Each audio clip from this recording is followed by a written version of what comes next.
Good evening and welcome to tonight's event. To begin our program, please welcome the Director of External Affairs of the Boston Debate League, Jackney Joseph. Good evening, welcome, and thank you for joining the Boston Debate League and Suffolk University for a Race, Equity, and Policy series, Criminal Justice Through the Immigrant Lens. The Boston Debate League's mission is to integrate argumentation and competitive debate into Boston, Chelsea, and Somerville public schools to develop critical thinkers ready for college, career, and engagement with the world around them. We serve over 700 students a year in our after-school debate program and provide professional development to teachers through debate-inspired classroom. We seek to transform the classroom into a place where students are not just critical thinkers, but become agents of their own learning and are empowered to use their voice and make change. The Race, Equity, and Policy series is a year-long series of dialogues and learning opportunities for students and the broader community, where we explore the multiple facets of criminal justice reform, from policing to sentencing, prisons, criminal justice, immigrant communities, and community activism. Through this series, we've connected the broader Suffolk, BDL, and Boston communities to policy leaders, change makers, people impacted by and involved in the criminal justice, and those who advocate for a diversity of policies and practices.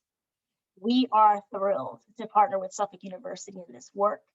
Suffolk has been a constant supporter of the BDL, from offering space for debate tournaments to hosting BDL students in dual enrollment courses, and now collaborating with us on this series. Also, tonight's event is also part of Massachusetts Civic Learning Week, which was created to build broader awareness of and support for civic learning, amplify and celebrate youth voice, and empower participants to envision themselves as change makers in our democracy. Now, as we get started, a few things I wanted to note. Please let us know where you're viewing from and participating from this evening. Please put your questions in the chat. And if you are a BDL student or Suffolk Law student, please indicate that in your questions. We want to make sure to get students' questions asked first before we go to the broader community. And last but not least, please mute your mics. I'm excited to introduce our panelists this evening. Carlos Monteiro, Ph.D. and Assistant Professor at Suffolk University in the Sociology and Criminal Justice Department. Heather Perez Arroyo, Esquire, Greater Boston Immigrant Defense Fund Fellow with the PAIR Project. Wendy Wayne, Founder and Director of the Immigrant Impact Unit for the Committee for Public Counsel Services. And last but not least, Cristian Solis, Rebel Fellow with Student Immigrant Movement and a BDL alum. Welcome to you all. Immigration has been a pretty hot topic in this country, but over the last 4 years, it's become a lightning rod, with an escalation in the hateful rhetoric around immigrants, particularly Spanish-speaking immigrants and those of color. All of this with backing from a presidential administration to ramp up enforcement raids and deportations. All of this led to the criminalization of immigrants and fear among immigrant communities. But in reality, most of us don't have a deep understanding of the intricacies immigrants face when they do actually interact with law enforcement and the legal system. This is a broad and important topic, and this will be a wide-ranging conversation. And so I'm honored to be joined by our panelists today. And we'll start with a few questions for each panelist. And I'll start with you, Carlos. How have the last 4 years impacted immigrant communities in terms of the perception of safety in their communities and their interactions with law enforcement? Oh, you're on mute. I should know. First, thank you for having me. I'm honored to be part of this program and looking forward to participating in other programs that you have in the future. So when you first set off, you clarified what you meant by immigrant, and then it had me thinking a little bit about thinking a little bit about sort of that term, and then what we mean by that term immigrant now, right? And why we connect it with, so for just even the title of this, immigrant and criminal justice, I think is interesting a bit. So what I mean by that is, so most of my work, my doctoral work is in criminology and justice policy. And one of the age-old theories that we cover in that work is on, it's on social disorganization theory, it's called.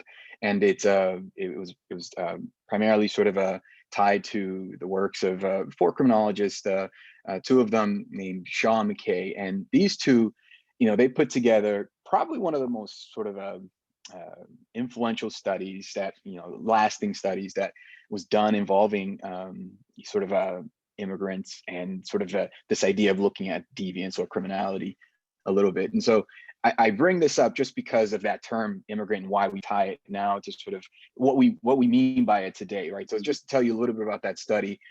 So in their work, right, Shaw and McKay, they were looking at understanding sort of they were University of Chicago scholars, and they were looking at understanding crime in the Chicago area, and they were looking at testing what's known as a concentric zone theory. And in their work, right, so they in their work they collected data roughly for about 30 years worth of data, and they were looking at juvenile delinquency rates in that 30 years. Now, in that 30 years, they were looking at this area in Chicago that was primarily sort of known as the zone in transition. It had a lot of crime. It had a lot of sort of the population was mainly sort of an immigrant population. But the immigrant population that they were looking at, they were studying, these were folks who, you're thinking of, sort of, for example, the wave of immigrants that sort of came to the United States, right? So their work started about sort of spans 1900 to about 1930s, right? And so they were looking at immigration in that time period. So in that time period, you had immigrants, you're talking about Irish immigrants, Jewish immigrants, German immigrants, Italian immigrants, and what they were looking at and what they proved in their work, right? They looked at crime rates in that particular area, and what they found was that as immigrant groups would come in, right, as the Irish immigrants would come in, as their economic conditions would improve, they would move out of the city, and they would leave sort of the slums or the area zone in transition. They would leave that behind, and a new wave of immigrants groups would come in, like the Italians, the Germans, right, the Jewish immigrants. And so, but what's something that what their theory sort of proved was that as these immigrant groups left the city, right, left that zone in transition, the crime didn't follow them. The crime stayed in the city, right? The crime stayed in that particular area there.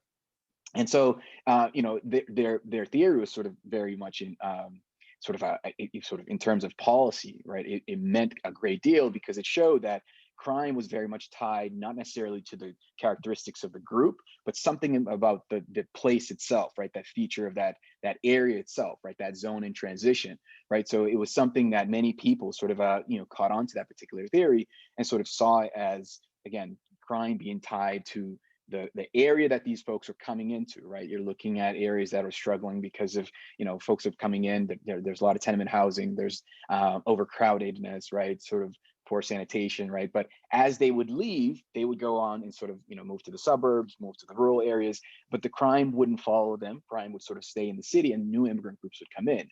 But, when you talked about immigrants and criminal justice, and today, for example, when we talk about immigrant and criminal justice, I think about it, I'm an immigrant myself. I don't think of Irish immigrants anymore. I don't think of German immigrants anymore. I don't think of Italian immigrants anymore. And maybe it's wrong to say that, right? But it's almost like today, because of the anti-immigrant sentiment that seems to be, span across this country, right? When we ever think about immigrants now, we usually do think about immigrants of color primarily, right? Which is something that I find troubling in some ways, because whenever we're talking, particularly when we're talking about immigrant and criminal justice, I think it's sad and sort of frustrating to know that, we're sort of talking about immigrants of color. And that's where I want to sort of, I guess, focus a bit of my work. So I know that was a long-winded sort of working into your question. So to answer your question, I think there's, I don't know if there really has been a difference between in the past 4 years, right? I would say that, when you're looking at understanding sort of perceptions of safety for immigrants, particularly sort of immigrants of color, particularly those living in urban areas. I would say that this hasn't changed all that much, right? We've seen the major change for immigrant groups happen in the 90s, and I'll put myself in this picture a little bit. I came to this country in 1990, so let me take another step back. A few years ago, I wrote a chapter, and I wrote a chapter about some of this work, right? And this chapter that I wrote focused on deportation, and it looked at deportation as a collateral consequence of criminal convictions. I was very much interested in understanding deportations. So in this work that I was doing, or this chapter that I wrote, I was trying to understand the policy a bit more. I was trying to sort of figure out this policy a bit more. And I was trying to understand, for example, the origins of things like expulsion practices. And I was trying to understand this idea of immigration control. And I was in that work, I sort of started to sort of understand how immigration control evolved into sort of a more expansive, a more sort of a large process that has become very much the norm today, right? So it's a very lengthy chapter, but in that work, I also sort of I chronicled the sort of how sanctioning, or this idea of deportation, how this tactic, this strategy has sort of evolved, right? And in that work, I also the work sort of evolved more into, I'd say, more into review, or sort of a white paper, a state of knowledge on things like deportations, particularly sort of deportations that results as a collateral consequence of criminal convictions. And I'm sure my colleagues and we'll talk more about that as they take over. But what I learned in that chapter, just briefly, what I learned in that chapter is generally what sort of researchers tend to say, right? We need more research, right? They always say we need more research to understand that more. But I will say there is quite a bit of work, quite a bit of research on immigration. I would say, despite the fact that there is a lot of research on immigration, it's important to note sort of the limitations of this work. And this answers your question a bit, right? The limitations of this work is primarily due to fears that immigrant groups have, that immigrants have, over enforcement policies, right? And what I mean by that is they're not going to participate in research, fearing that what that research could mean. It could mean that maybe their friends or families could be, not saying that they're undocumented, right? Because that's another key term we have to highlight here, right? It could mean that they could be placing their friends and families at risk for deportation, right? So the impact, and I'll sort of highlight briefly, quickly as well. My colleague Professor Erica Gibo over in Sociology department at Suffolk University, and we were doing some research in the Bowdoin Street, Geneva area, which is, I'm familiar with that area. I grew up in that area. There's a strong immigrant population in that area. And just to give you an idea about this research problem a little bit, we sent out 400 surveys, right? We were supposed to do these door to door, but because of the pandemic, we had to sort of shift our approach. So we sent out 400 surveys to, randomly selected houses in the Bowdoin, Geneva area.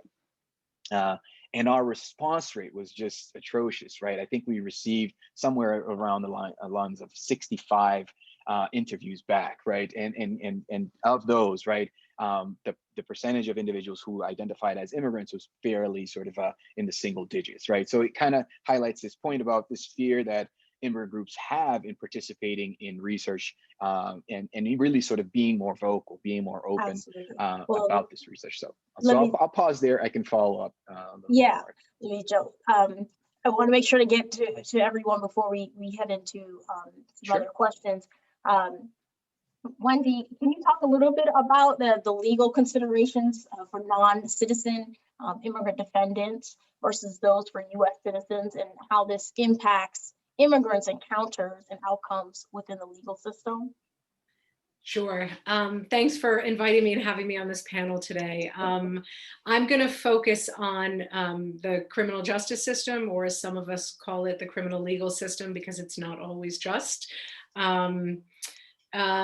So just sort of following up a little bit with Dr. Monteiro, in the Carlos. In the last 20 years, we have seen an increasing entanglement between immigration and the criminal justice system, and an increasing criminalization of immigrants. So, I agree with what you said, that the biggest changes in sort of adding criminal grounds of removability, deportability, inability to get lawful status, etc.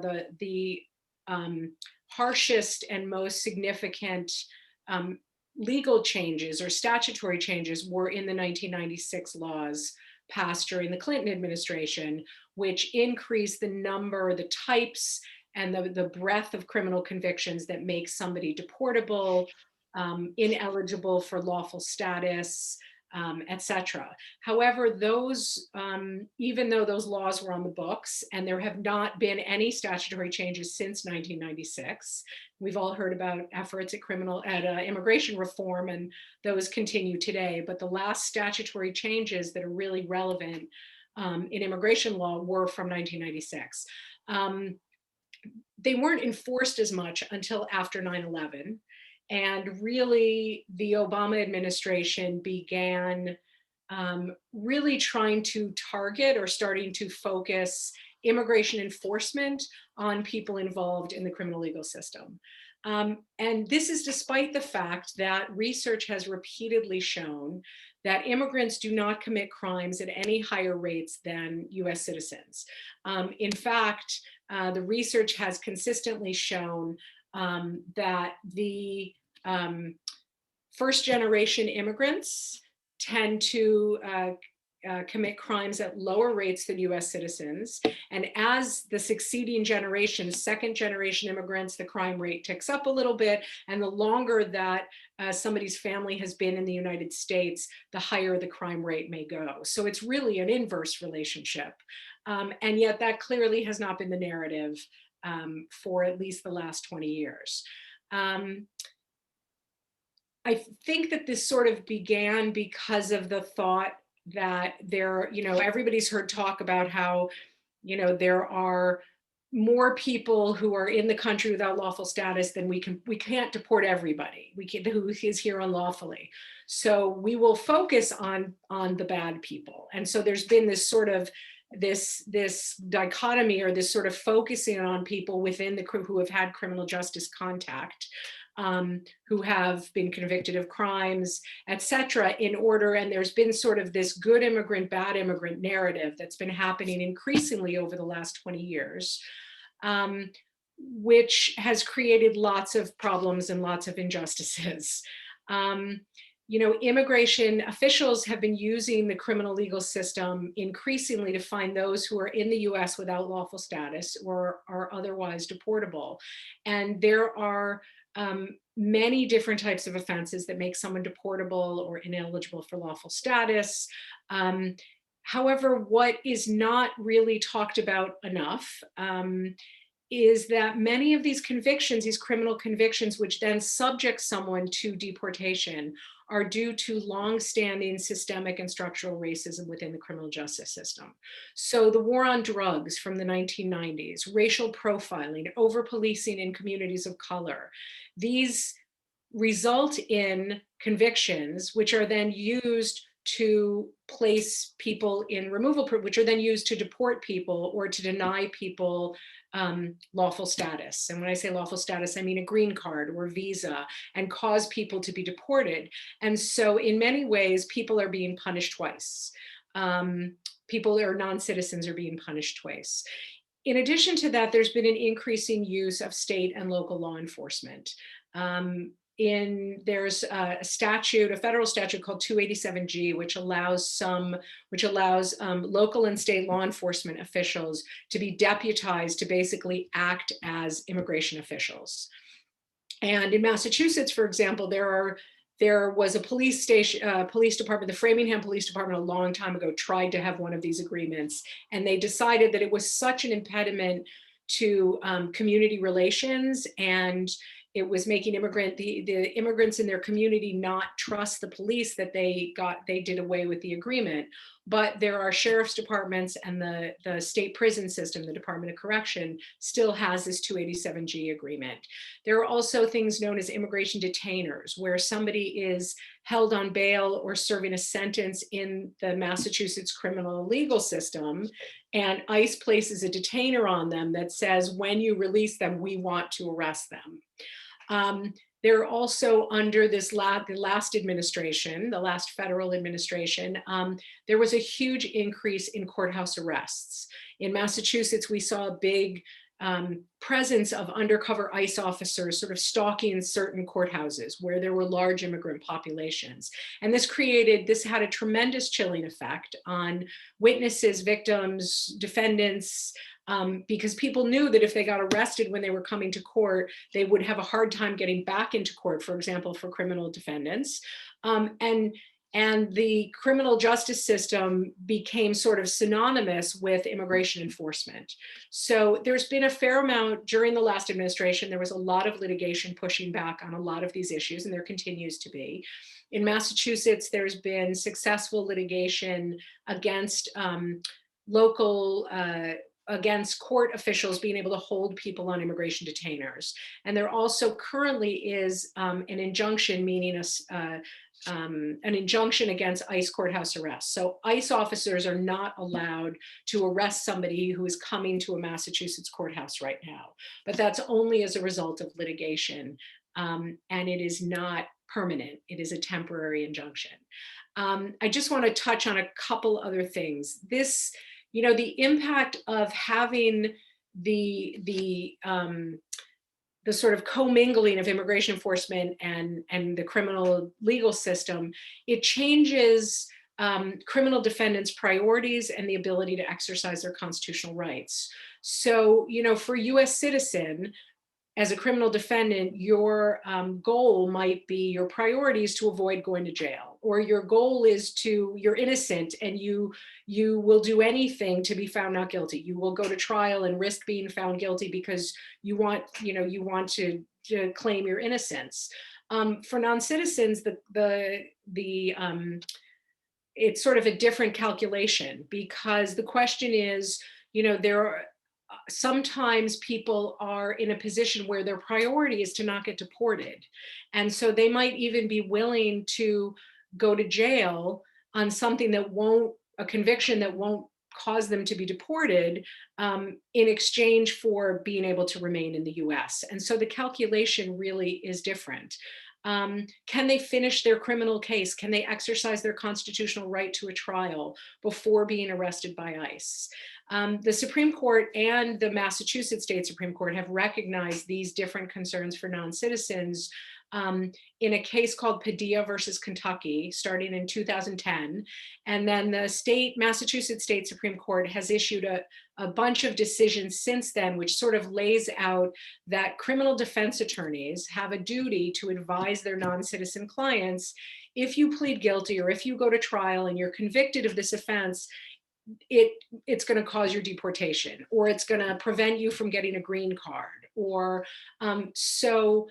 non-citizens now have a right, as part of their right to effective assistance of counsel, to be advised before they plead guilty or before they go to trial about how this is going to impact their immigration status. And that is really in recognition of this entanglement between the immigration and criminal legal systems. And I'll stop there for now.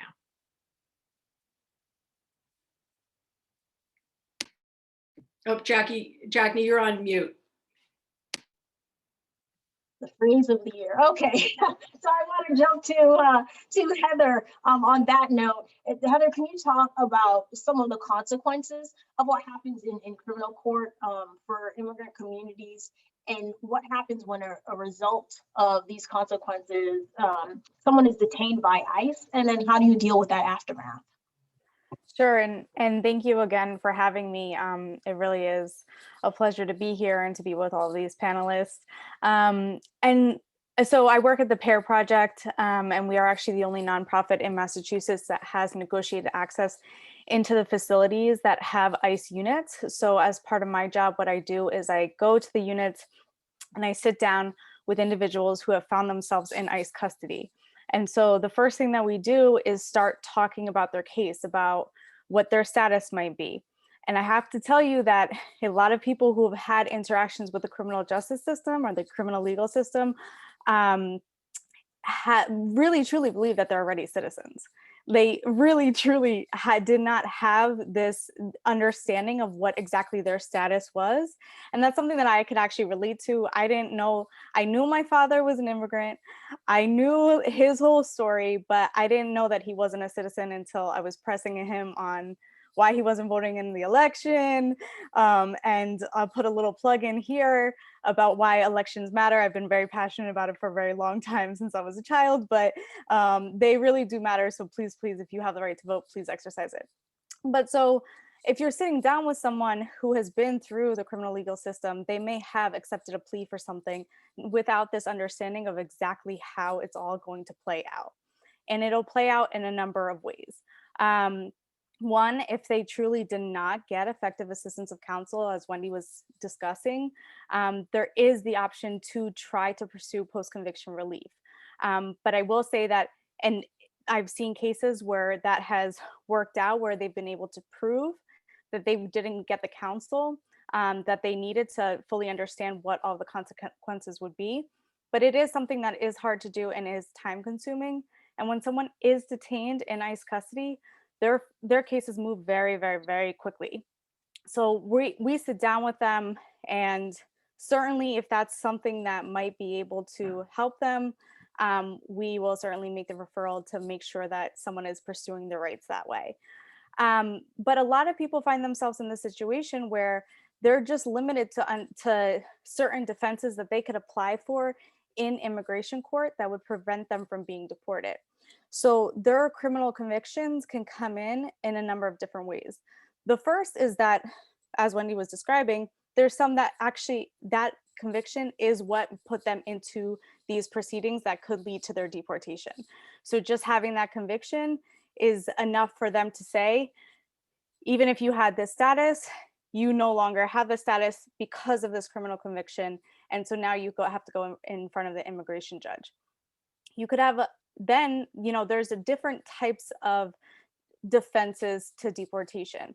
At the PAIR project, our expertise is in asylum and in the type of relief that's based on someone having a fear of returning to their home country.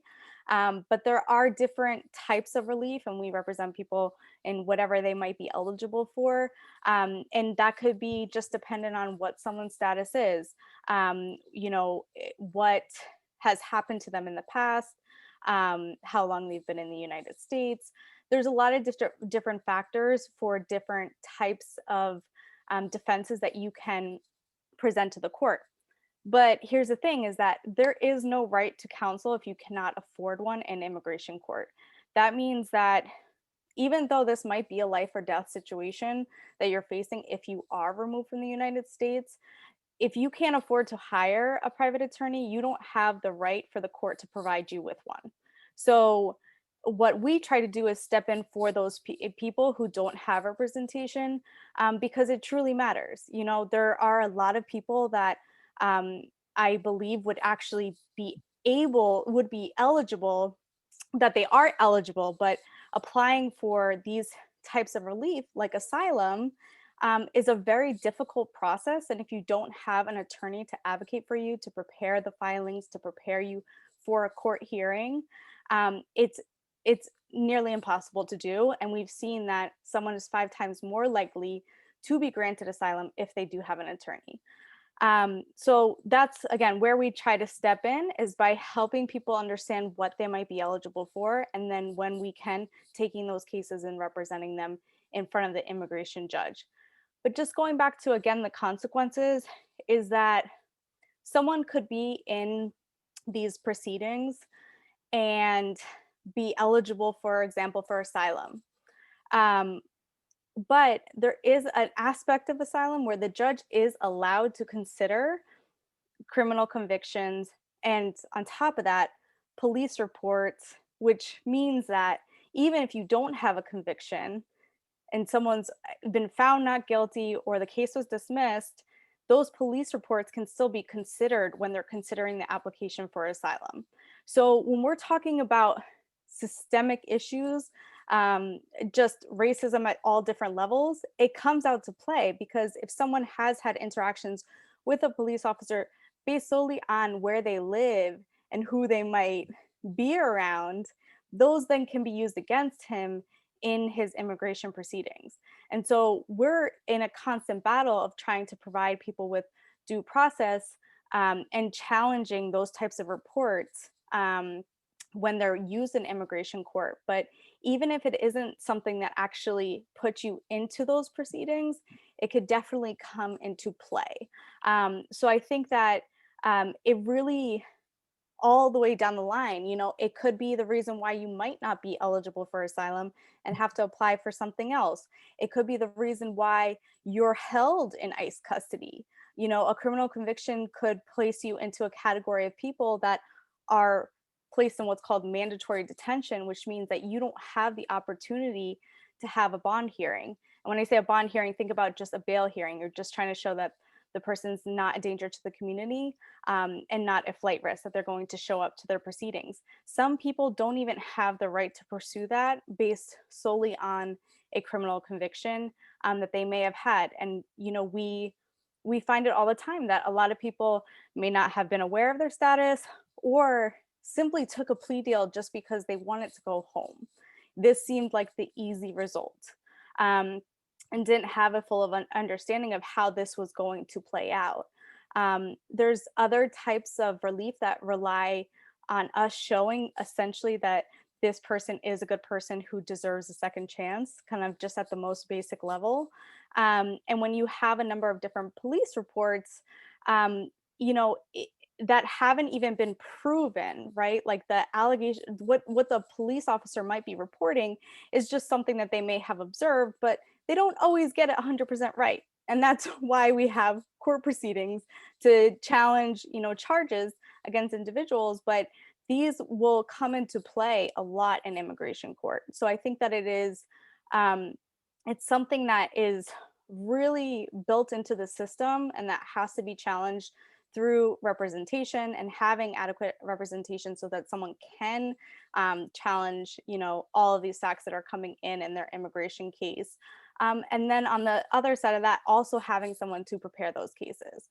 So I have the good fortune of being a part of the PAIR project, where we're able to provide people with those services when they're in need and when they're in this situation.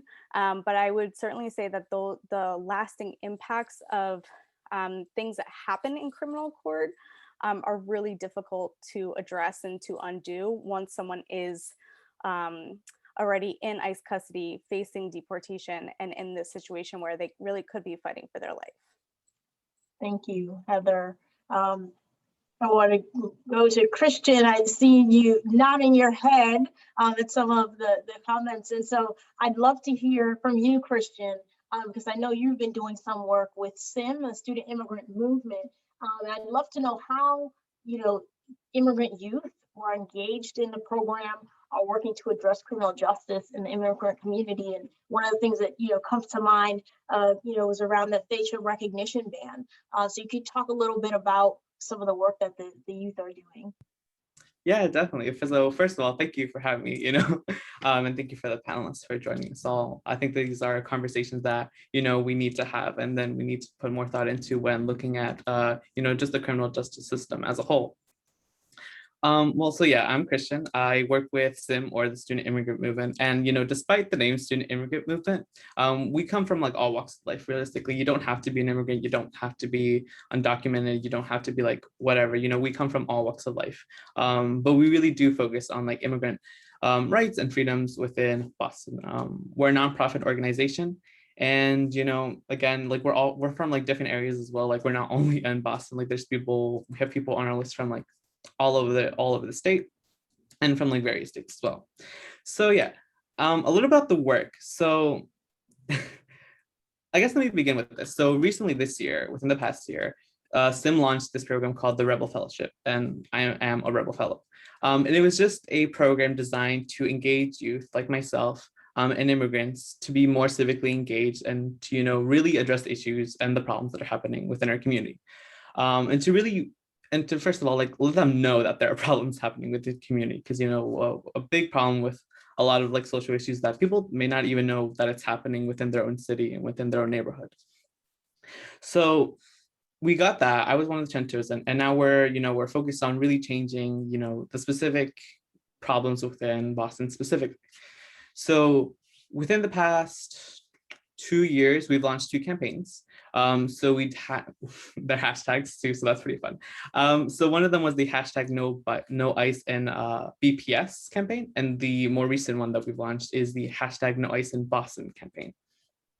And the goal for both of those 2 campaigns is to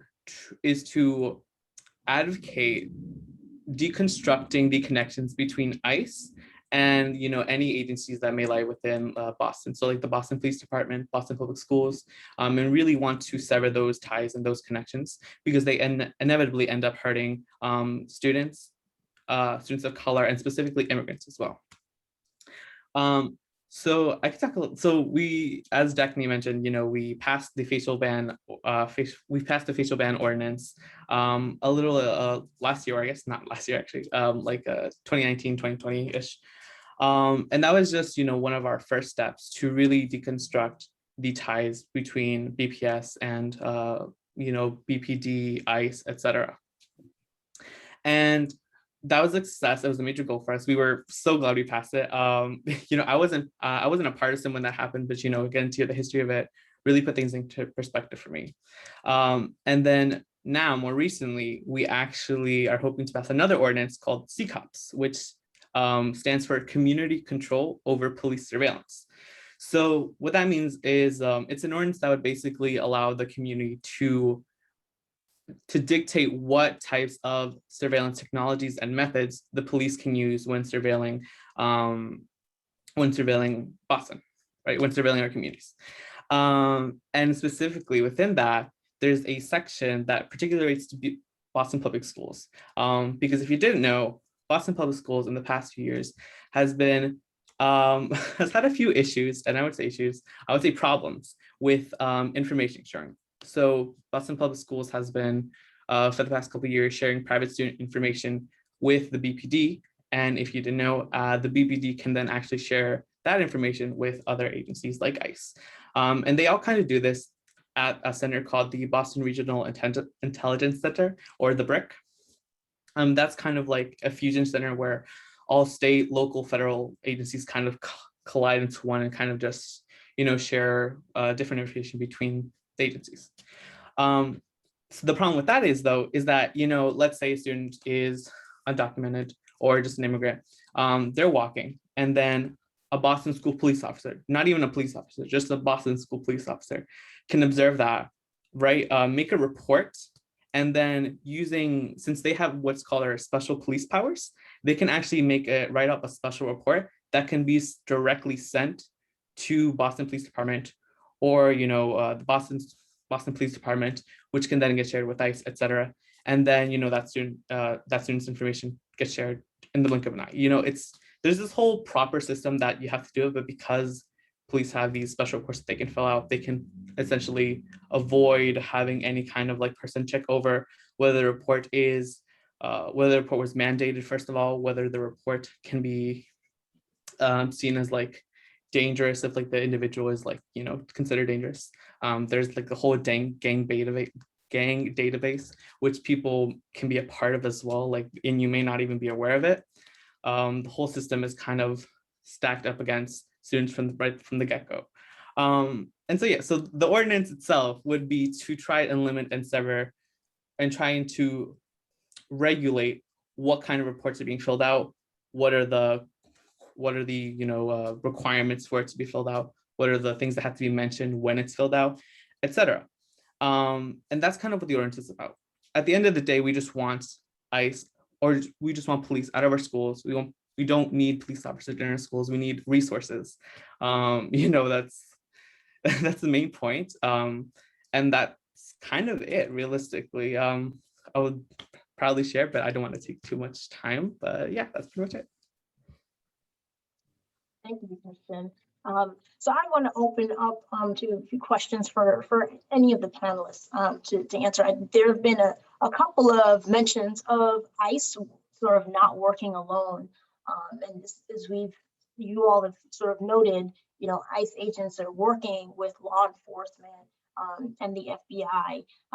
And, you know, I guess the question there is, you know, who does ICE look for? How do they identify them? And under what circumstances can they hold an individual? I'm happy to start that off. Sorry, if I understand the question, it's how do people from the criminal legal system, how are they identified by ICE? So the first part of that is through something called secure communities. Secure communities is a term that some people may have heard of that started in 2000, somewhere between 2004 and 2008. It was a very controversial program, which then was renamed under the Obama administration, or supposedly done away with, but it was really just renamed to something called Priority Enforcement Program, or PEP. And then under the Trump administration, it was supposedly brought back. The reality is that the core part of what secure communities is has not changed since its inception. And it really, what it means is that when somebody is arrested by local police and fingerprinted, and those digital fingerprints are sent to the FBI to see if the person is wanted, has any warrants anywhere, is wanted in another state, in another jurisdiction, that FBI database is interconnected to the ICE database. And so when those fingerprints go to the FBI, they immediately then are shared with the ICE database. And if there is what they call a hit, meaning the ICE database recognizes this individual, has some information about this individual in their system, which could include, you know, any contact the person has ever had with immigration officials. And again, this is all based on fingerprints or biometrics. If there's sort of a hit, or sometimes if there's not a hit, meaning that there's no information about this individual in the immigration databases, that information goes to the local ICE office, and the local ICE office then decides whether they want to place the person in deportation proceedings, issue a detainer if the person is held in criminal custody, if they want to take any action against the individual. So that's really how, just from the beginning, from a traffic stop, and once those fingerprints are taken, those digital fingerprints are sent off to the FBI, that's how that information then gets to immigration officials. And then I don't remember the second part of the question, but I'll let other people weigh in. The second part of the question was just under what circumstances they can hold an individual. And I think you may have. Under what circumstances can ICE hold an individual? Yes. So as Heather mentioned, there's something called mandatory detention, where people allegedly have to be held by immigration officials if they've been convicted of a broad bunch of criminal offenses. If they have convictions for different types of crime involving moral turpitude, what's called an aggravated felony, drug convictions, things like that. There are lots of different categories. And then anybody else can be held by immigration officials, or they can be released on bond. And Heather, I'll let you fill in that if you want to. Yeah, so I think that it's also may not just be known that there is a huge amount of discretion just based on the ICE officers themselves as to whether they want to make the recommendation that someone is taken into custody and not. And I will certainly say that over the past, under the former administration, that was expanded to unprecedented levels, where we had unprecedented numbers of people, of individuals who were held in custody, just because Trump's administration had made it so broad that it was basically like the discretion was unleashed, and it was, you know, anybody, there was no type of prioritization or any type of discernment as far as, oh, this individual, for these reasons, we're going to put them into custody. So they really do have a lot of discretion, and we have seen a change already with this administration in reintroducing priorities about who will actually be taken and kept into custody. But once someone is in custody, the large part, for not everyone, but most people are do have the ability to at least have a bond hearing in front of the immigration judge, which is essentially saying, we want to review this decision that they made, saying that this person should be held in custody during their proceedings. And we want an immigration judge to take into consideration whether that person is a danger to the community and whether that person is a flight risk. And so if someone is determined to not be a danger to the community, normally the judge will just make the determination, well, I might have some concerns that this person's a flight risk, and will set a bond. And in accordance to how much of a flight risk they might believe that individual to be. So the lowest bond is $1,500 that a judge could set, but there's no maximum, right? So you will see kind of across the country this vary in huge amounts, right? And you also will see, there'll be periods of time where we were seeing them just inch up higher and higher and higher and higher with cases that are really similar, but just kind of had this trend of becoming much higher, which for many people, being able to afford, a $7,500 bond so that their loved one could be released and they could have the opportunity to build their case and find an attorney. And there's so many benefits to not being in custody, but that number could be prohibitive. And I've certainly met people and that have been granted a bond by the immigration judge, but haven't been able to be released because they just cannot come up with the funds to do it. Across the country, we saw that there were a number of organizations that have helped individuals to pay the bond so that they can be reunited with their loved ones, which has been, really successful and gives a lot of hope to a lot of people, right? But I think that a lot of it is, it depends on having the right type of having advocacy, right? For your bond hearing, it's very difficult for someone to come up with all of, letters of support and things that the judge would take into consideration in favor of releasing someone from custody.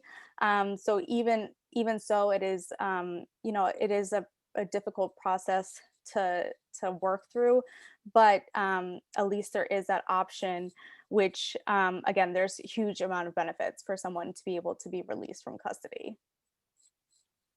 If I could pick up where Heather left off as well with regards to detention and discretion, just looking at Massachusetts is unique because we have sort of our counties, sort of the houses of corrections, they operate sort of like fiefdoms pretty much, right? We have these sheriffs that, depending on their prerogative, whatever they would like to do, they could set sort of agendas for their houses of correction. So for example, you have Suffolk County House of Correction, which is controlled by the Suffolk County Sheriff's Office, and they could set their agenda as to whether they want to hold someone and wait for the ICE officers to come, or whether they want to, they can release that individual. I bring that up, I'm not sure if you're familiar, we do have a pretty infamous sheriff in Massachusetts here. I believe he's down in Bristol County. That he is someone who's very much sort of if you're talking about anti-immigrant sentiments, he's very much concerned with this idea of sanctuary cities. He's against sanctuary cities. So there's been he's testified in front of Congress several times about the dangers of sanctuary cities. So he is someone who's, his agenda and his institution is to essentially sort of, to detain individuals that may have any sort of, that so that the ICE agents can actually come in and pick them up and enter the deportation proceedings. And also just to back up something that Wendy talked about at the very beginning, the 1990 immigration laws, that's where most of the damage was done, because one of the things that made it very much sort of you're walking on eggshells is that the 1996 laws made sort of deportation or deportability sort of retroactive, right? So regardless of what you may have done, even if you've been you haven't done anything wrong for the past 18 years, right? But as a young, maybe as an 18-year-old or as a 19-year-old, you may have, I don't know, had a small infraction of some sort. That can be held against you for life, right? So if you do come in front of the justice system again, if you're, I think you mentioned being pulled over, that can be enough to sort of trigger deportation proceedings, right? Even though it happened 10, 15, 20 years ago, that's going to sort of put you in to the deportation proceedings. And that's a proceeding that's pretty, it's pretty mysterious, I'll say that much. I did some work with the Cape Verdean consulate. I'm Cape Verdean, and I know that there's a high number of sort of Cape Verdeans that have been deported. And I was trying to sort of do some work on the database to find out what predicts deportation. And you learn about how some of this is handled, right? Some people, when they're deported, they're asked if they have their travel documents with them, right? If they answer yes, they do have their travel documents with them, that is sort of they are expedited pretty much, right? Because they're on that deportation list, right? They're just expedited. But if they don't have their travel documents on them, the process is supposed to work where the U.S. agency is supposed to contact the consulate of that particular country. So in this case, I was working at Cape Verde. They would contact the consulate and they would sort of talk, ask for essentially sort of a reason to sort of take this individual and land a plane with this individual in Cape Verde, right? So in many cases, you'll find that a person will be arrested in Boston and put in detentions in Louisiana and then sent to Cape Verde, right? And it's a very sort of fast process that essentially the families are sort of left in limbo. They're not sure what's going on or how to actually stop that. And they only hear about the end of it when that plane lands in Cape Verde and when the actual family member, can phone back and say, hey, I'm in Cape Verde. I was deported. There's quite a bit more on that I could say, but I'll stop. Well, as we're getting towards a time where we have some audience questions, I want to throw out one last question for the panelists. I guess the last 4 years have not been good for progress on immigration reform, and the criminalization of immigrant communities, the rhetoric. Do you see change on the horizon, and what do we still need to work on? I mean, I think like as an organizer, right?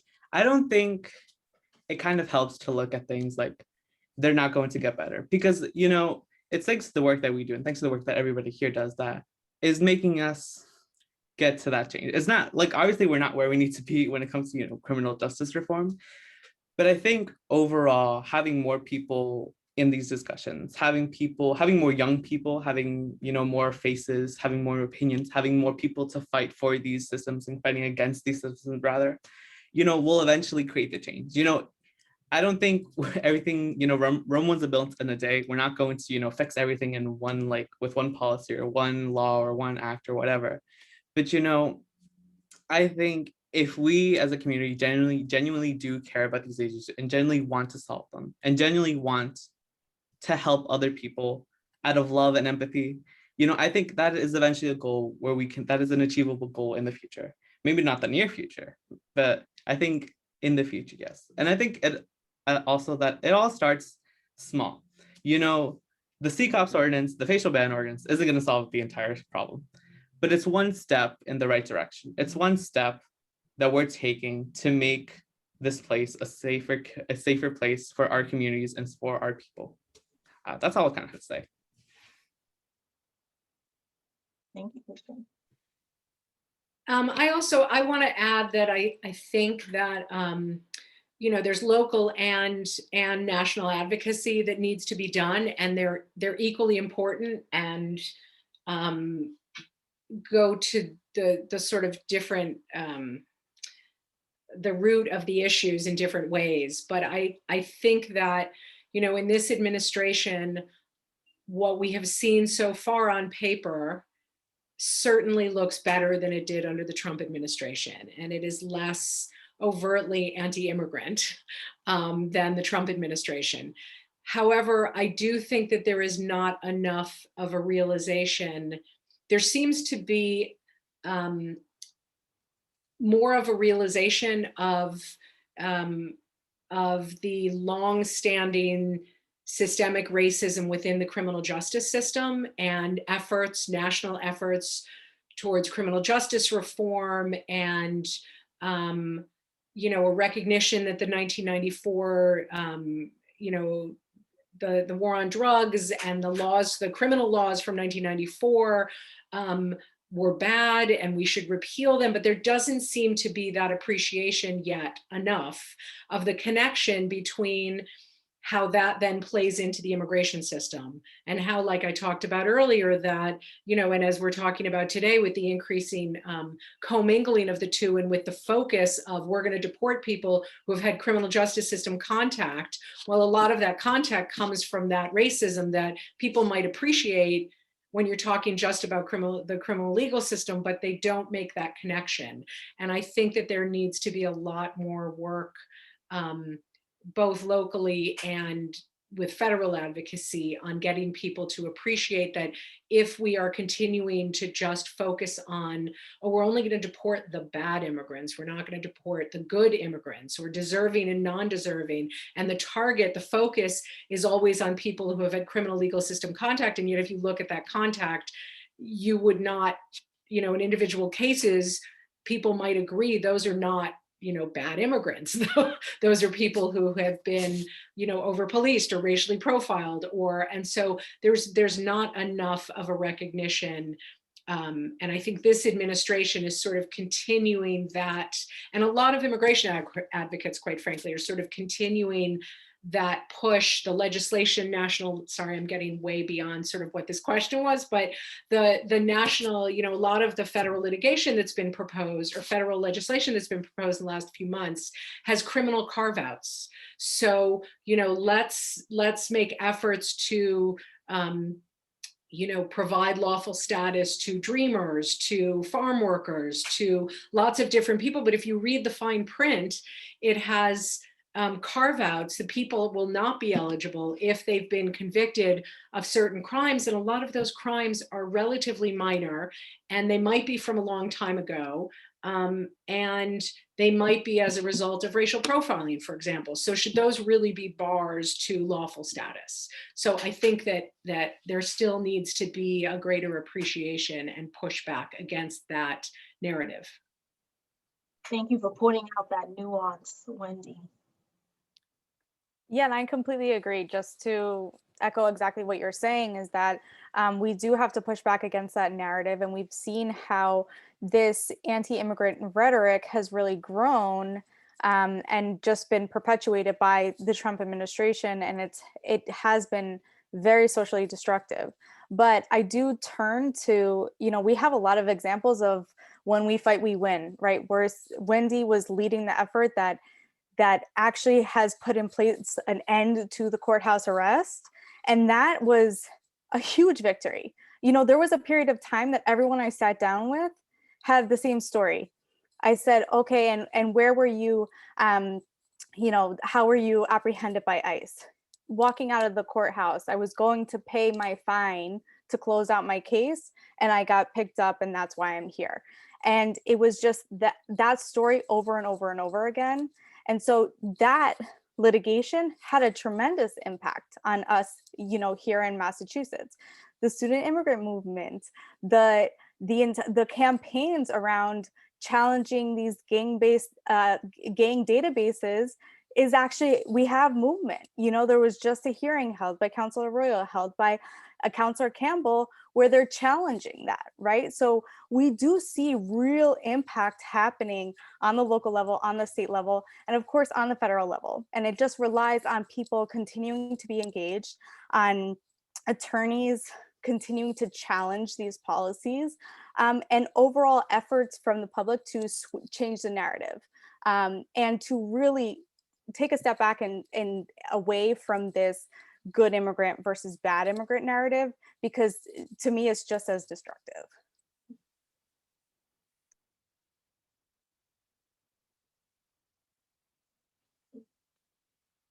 I want to jump into some questions from the audience.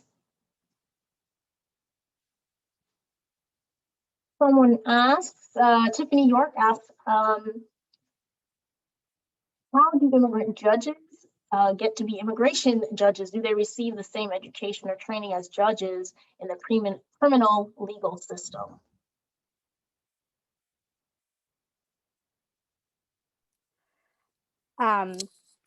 So I will say that just in our experience and actually in the Boston Immigration Court, we do have a trend where a lot of former trial attorneys for the Department of Homeland Security have been appointed as judges. So we have a large trend of seeing that happen, where people are actually coming from the perspective of representing, the Department of Homeland Security and advocating that people be removed from the country, who have then kind of then gone on to serve as immigration judges. We've seen some who've had, either experience in the criminal legal system or experience as an advocate. But I will say that as far as the actual training that they have, I can't provide much insight on it. But I would, certainly push that, all of this, if we're going to see real change around how the whole system operates, I think that having, cultural competency being a huge factor in, how we decide who's going to be making these decisions, an understanding of, the racism that is embedded institutionally into the system, and things of that nature really have to be a part of the training that, I can't speak to the training they are getting, but seeing that, I think would have a huge impact. I also just want to point out a couple things about the immigration court system that people might not be aware of. First of all, I think I mentioned this, or maybe Heather mentioned this before, that because immigration enforcement or immigration violations, like being in the United States without lawful status, is a civil violation of law. It's not criminal. And because it's a civil system, and the judicial system is really an administrative hearing system. It's not really a judicial system the way it's not, there are the three branches of government: the executive, the legislative, and the judicial. The immigration courts are not within the judicial system. They're within the executive branch. And the proceedings are administrative. That's why people do not have, and they're civil, which is why people do not have a right to appointed counsel if they're indigent and can't afford to hire a lawyer. They have very limited due process rights. The immigration judges work for the Executive Office of Immigration Review, which is part of the Department of Justice. The Department of Justice in criminal cases are the prosecutors. And so the system is much less balanced than a normal court. It really, although it's called immigration court, it really should be called, immigration administrative proceedings or something. There have been efforts for a long time, and there continue to be efforts in comprehensive immigration reform to make the immigration courts Article 3 courts, meaning they would be part of the judiciary. They would be real courts. There would be presumably, more rights for people involved in it. And there wouldn't be sort of people from the prosecutorial branch of government, both prosecuting the cases and making the decisions, which is what happens in immigration courts right now. Thank you, Wendy. We have another question from Michelle, who asks, has anyone studied the cost of the legal enforcement versus any benefit to our current agencies? Is that something Congress needs to request? As a taxpayer, my gut says we are paying a lot for no return on investment, and more likely we are paying for something that is creating human rights issues that we could be held accountable for in the future.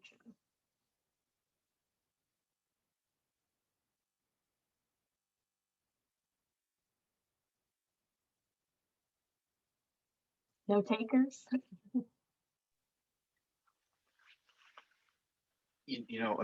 On an annual basis, and like every year, for example, the National Institute of Justice, they put forth sort of, they have a pot of money that's sort of put forth for research to look at a particular topic, right? So the question that Tiffany asked, I'd say it's not really in the interest of, generally has not been in the interest of the United States to sort of to showcase, or it could potentially sort of prove that that immigrants are actually, that they're not as hurtful to the U.S. economy. So let me take a step back a little bit. So most of the, let's say, some of the research that I wanted to do is to look at the effects of deportation on the receiving country, right? So what happens when we send in, when we deport individuals and we send them to these other countries, what happens to these other countries, right? And so, that type of research is not going to be funded because there's really no interest in that.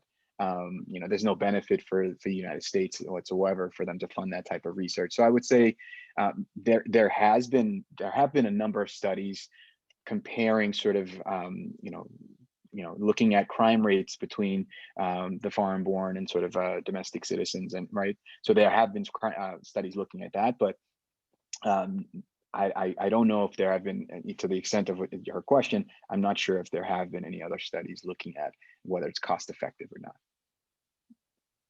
Thank you. We have another question.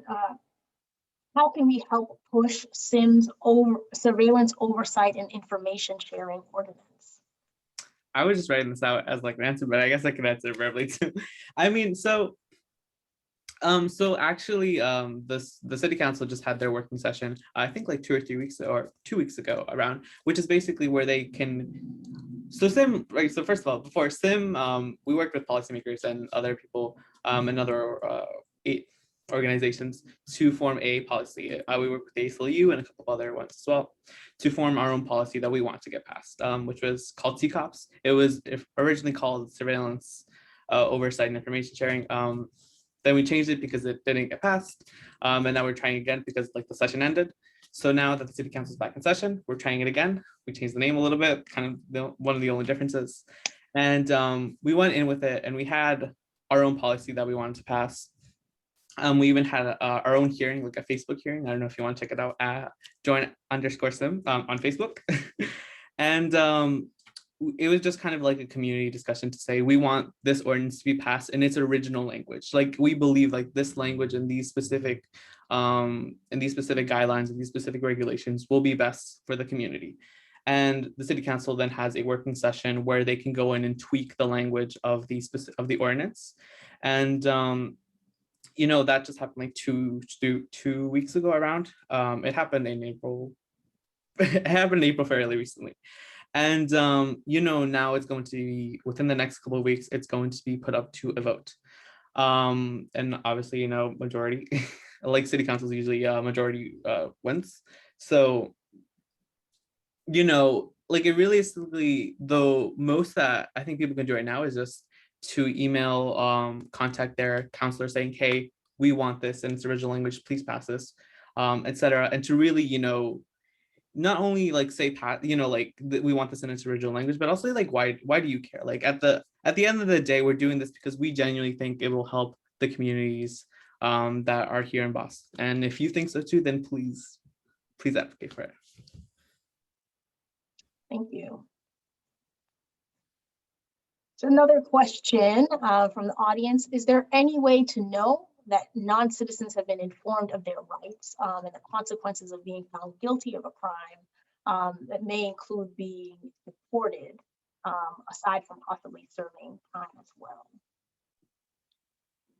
I think that was a question that might have come up when I was talking about Padilla versus Kentucky, the case that says it's part of your right to effective assistance of counsel in a criminal case. I mean, I think the way, really asking the individual what they were told, I think, we often advise people to not apply if they've had any involvement in the criminal justice system, to not apply for lawful status or renew your green card or travel outside the US if you have any question about whether you might be either deportable or inadmissible. And when I say inadmissible, that applies both when you're applying, when you're physically in the US applying for lawful status like a green card, or if you leave the US and then you can't get back in because of a criminal conviction. So we strongly advise that if people have had any kind of contact with the criminal legal system, that they really should, if they have any question, they should really check with an immigration attorney or immigration legal services about how that might impact them if they travel, or, you know, if they haven't already gotten the advice from their defense attorney, which they are supposed to get. So the unit that I started is within the Massachusetts Public Defender's Office, and we help all court-appointed attorneys in Massachusetts figure out what are the immigration consequences for their individual non-citizen clients. So, you know, if you are either a public defender or a court-appointed lawyer, which all sort of fall in Massachusetts under the Committee for Public Counsel Services, the agency that I work for, you are able to, as the attorney, to come to my unit and say, okay, I'm representing this non-citizen, you know, she is charged with the following things. This is her immigration status. This is what she may be applying for. Here's her prior criminal record if she has one. What are the immigration consequences if she's found guilty of these charges? And so that advice is supposed to be provided by the defense attorney. But, you know, things also change. And if it was a conviction from 10 years ago, you know, how it's interpreted now might be different. So, you know, anything more than really minor motor vehicle offenses, it's really a good idea before having contact with immigration officials to check with an immigration lawyer. And there are, you know, free legal services, not for full representation, as Heather talked about, but there are clinics. The mayor's office runs clinics, I think, twice a month, where people can go ask questions like that. And if there's any concern, or if it's a complicated issue, they can make referrals, or they can sort of help the person hopefully figure out the answer. Thank you. I have another question here about how different are children's cases processed in comparison to adults, and referencing sort of the, you know, hundreds of young people and kids that got lost in the system.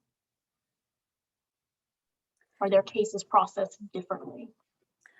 So I would just say, as far as we have heard about, you know, young people who have crossed the border on their own without a parent. And so the term is unaccompanied minor. So they may be treated differently in the sense that once they cross the border, they would be placed into a different facility. Most everyone goes into one facility, but then they would be placed into a different facility that's separate from an adult facility.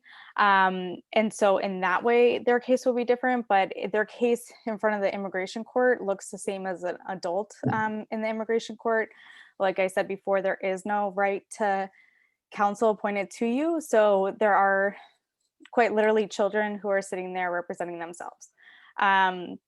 We've seen, I've been in the courtroom at that point, and have had clients who, now I've worked with them, and so I'll listen to the proceedings, and it's painful. It's very, very painful to sit and listen to, the judge just speaking to this child, and expecting them to be able to advocate for themselves in court. So, a child might have different avenues for relief that they can pursue. And so their cases might travel through the system in a different way. But for the most part, they really are treated in a really unjust way. Thank you, Heather. Another question from the audience: what, if anything, can teachers do to protect students from BPS presence? I'm assuming that's BPD or ICE presence in schools, especially considering the 287G agreement. So I just want to be clear, there is no 287G agreement in schools. The Boston Police Department does not have a 287G agreement. Boston police do sometimes work with ICE agents from this branch called Homeland Security Investigations to do sort of joint investigations. But there are no Boston police officers who are deputized to act as immigration agents. I do think that advocacy, such as what SIM is doing and other organizations to get Boston police out of the schools is critical, not just for non-citizens, but for citizens as well, for all students. You know, again, this is sort of the criminalization of schools, right? You know, disciplinary issues that used to be dealt with by detention now get dealt with by arrest. And for non-citizens, you know, for citizens, there are certain consequences that stem from that, that can stem from that. For non-citizens, it creates, you know, in addition to punishment and employment and housing, and it creates immigration issues as well. So I think that advocacy really needs to continue, an advocacy against the Boston gang database, the BRIC database, which Cristian was talking about earlier, is hugely important, because that's a database that has so much just misinformation, outdated information, racial profiling information.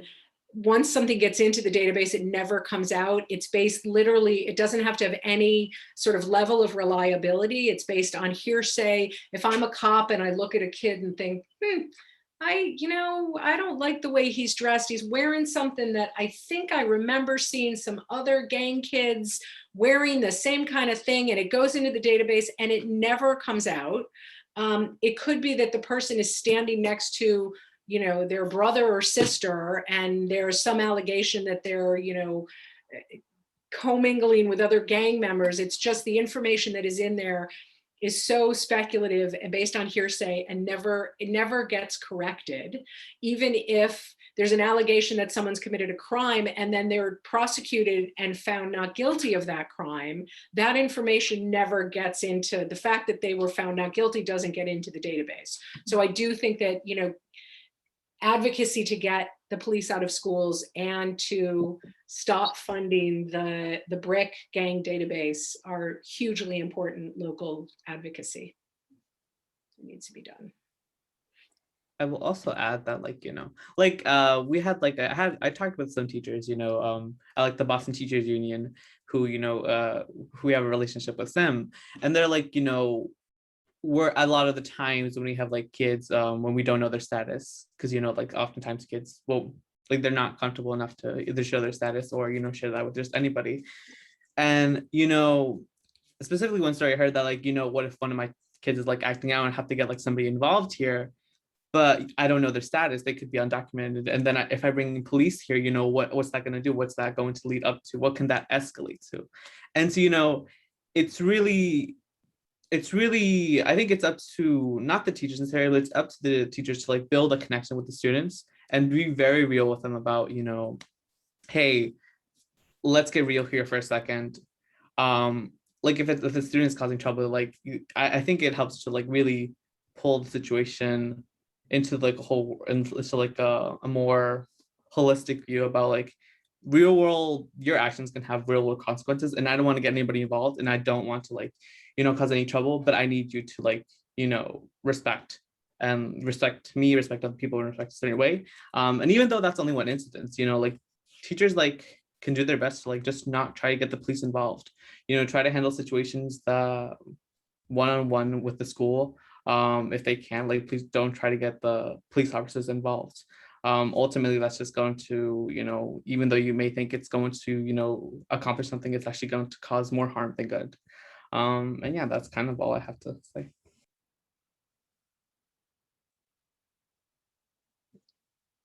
Were you going to say something, Heather? I saw you unmute. I did. I'm not trying to get too into the weeds with this, but it is that the way that they have developed this system is that they assign points to different alleged activities, right? So this point system means that, a resource officer in the school could see something And whether that resulted in something that was ever, corroborated, or it could be just an allegation, they're going to assign points to it. If they're wearing, a certain pair of sneakers, they could assign points to it. If someone's a victim of some type of gang-related violence, they also get points because of that. And so, even just with 6 points, that will label someone as a gang associate. And once you get to 10, they are considered a gang member according to their point system. And so when that gets eventually presented to the immigration judge, it's presented in a way that's cumulative of all this stuff that looks really bad when it's all together. But if you look at each piece individually, it's a lot of uncorroborated information. Or, for example, I've seen a picture where they said, oh, this is your client here hanging out with other people that we've labeled, a gang member. So that earned them points. And we looked at the picture and said, this is not our client. You don't even have the right person in this photo. Let's not even get into the fact that you're just taking a photo of 6 kids who live in the same neighborhood and calling this something that is going to result in them being called a gang member. So there's just so many problematic parts of it. But then again, when we see that in immigration court, we challenge it. As attorneys, we challenge it, and we could go through piece by piece.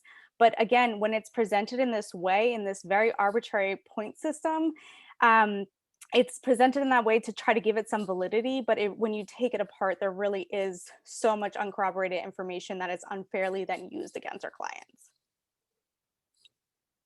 Thank you for breaking that down, Heather. And I just want to thank our panelists. I've seen lots of questions still popping up in the chat, but we are getting towards time. I just want to, thank you all for participating in this. I think this was a very educational and powerful conversation.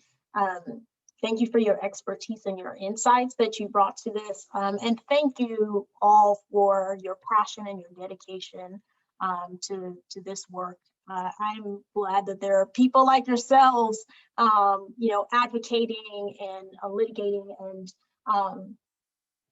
really trying to push for better treatment, to look at the equity issues right in our system. I think there's a lot that we uncovered tonight that we all didn't know. And so thank you all for presenting all of this. Carlos Monteiro, Assistant Professor of Sociology and Criminal Justice at Suffolk University. Cristian Solis, our BDL alum and Rebel Fellow with the Student Immigrant Movement. Heather Perez Arroyo, a Greater Boston Immigrant Defense Fund Fellow with the Peer Project, and Wendy Wayne, Founder and Director of the Immigration Impact Unit with the Committee for Public Counsel Services. Thank you all for your time and your insights.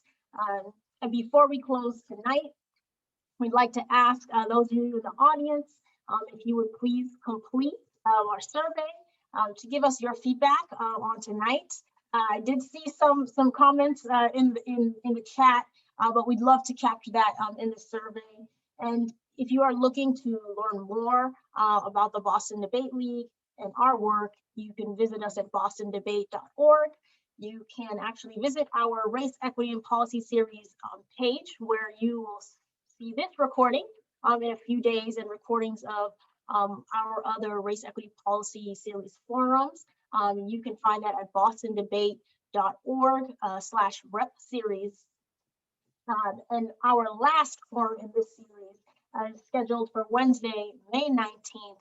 And we'll be talking about community activism and what do we do around criminal justice reform and the steps that we can all take. So I hope that you will join us for that conversation. Thank you again to our panelists. Thank you to everyone who joined us this evening.